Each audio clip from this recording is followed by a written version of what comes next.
ಸಂಕ್ಷಿಪ್ತ ಶ್ರೀ ಸಾಯಿ ಸಚ್ಚರಿತೆ 21ನೇ ಅಧ್ಯಾಯ. ಶ್ರೀ ಗುರುಭ್ಯೋ ನಮಃ. ನಮಗೆ ಸಂತರ ದರ್ಶನ ಭಾಗ್ಯವು ಸಿಗಬೇಕಾದರೆ ಪೂರ್ವಜನ್ಮದ ಪುಣ್ಯ ಬೇಕು. ಇದಕ್ಕೆ ಉದಾಹರಣೆಗಾಗಿ ಪ್ರಸಂಗವೊಂದು ಹೀಗಿದೆ.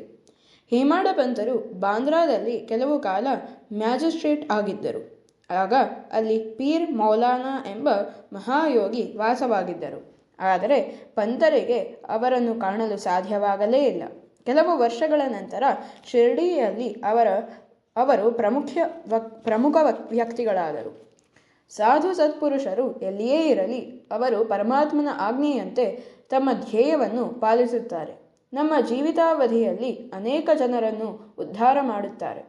ವಿನಾಯಕ ಠಾಕೂರ್ ಎಂಬ ರೆವೆನ್ಯೂ ಇಲಾಖೆಯ ನೌಕರರೊಬ್ಬರು ಬೆಳಗಾವಿ ಸಮೀಪದ ವಡಗಾಂವ್ ಎಂಬಲ್ಲಿಗೆ ಬಂದರು.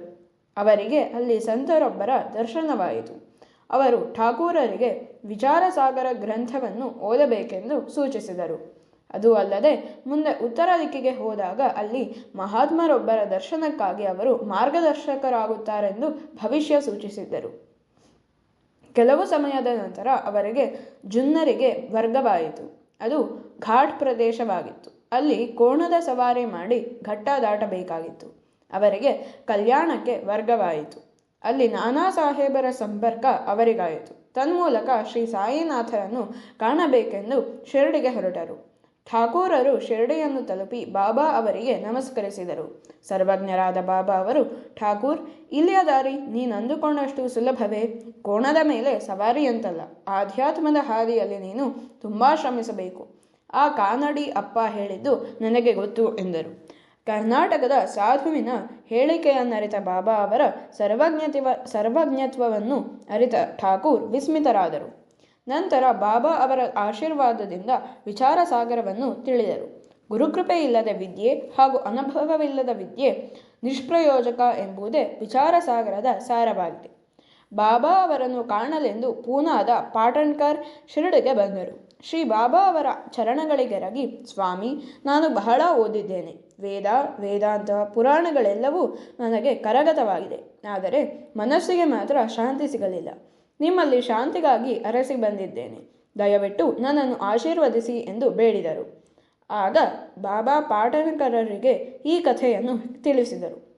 ವರ್ತಕನೊಬ್ಬನು ಒಮ್ಮೆ ಶಿರಡಿಗೆ ಬಂದನು. ಅವನ ಮುಂದೆ ಕುದುರೆಯೊಂದು ಲದ್ದಿ ಹಾಕಿತು. ವರ್ತಕನು ಕೂಡಲೇ ತನ್ನ ವಸ್ತ್ರವನ್ನು ಹಾಸಿ 9 ಲದ್ದಿಗಳನ್ನು ಆರಿಸಿಕೊಂಡನು. ಅದರ ಅರ್ಥ ಇಷ್ಟೇ: ಕುದುರೆಯು ದೇವರ ಕೃಪೆ.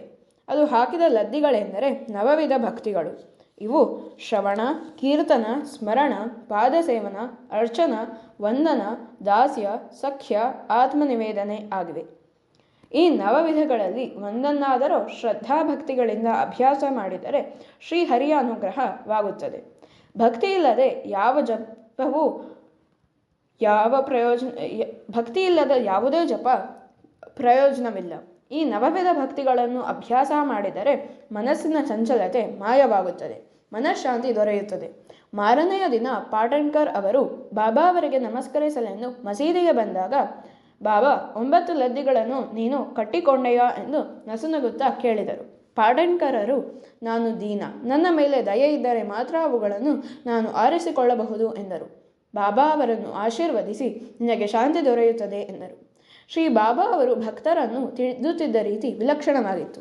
ಒಂದು ದಿನ ಪಂಡರಾಪುರದ ವಕೀಲರೊಬ್ಬರು ಬಾಬಾ ಅವರು ಕೇಳದೇ ಇದ್ದರೂ ದಕ್ಷಿಣೆ ನೀಡಿದರು. ಆಗ ಅವರು, ಈ ಜನ ಎಷ್ಟು ವಂಚಕರು, ಹೊರಗೆ ಹೊಗಳಿಕೆ ಒಳಗೆ ತೆಗಳಿಕೆ ಎಂದು ಗೊಣಗಿದರು.